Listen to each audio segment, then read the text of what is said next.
It's going to depend in part on what the business impact would be on firing them. For instance, I was speaking with an agency owner where their biggest client is about half their revenue.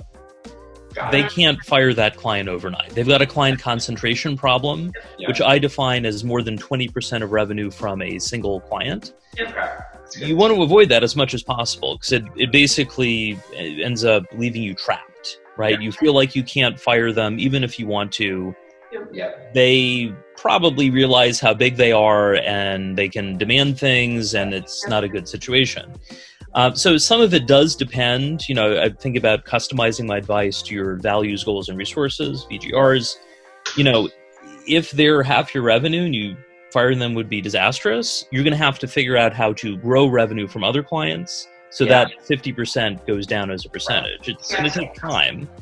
On the other hand, if you've got a very difficult client that's very small, you could fire them tomorrow.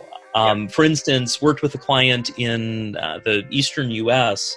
Where they had some challenging clients, and I asked the agency to list, who are their 10 most annoying clients. And it turned out that their most difficult client was only 0.5% of their revenue, yet was demanding far more time from the team. So, that client they could fire tomorrow, and actually it would probably work out positively because they were taking up too much time. So it's going to depend on how big they are, whether you have to replace the revenue first or not.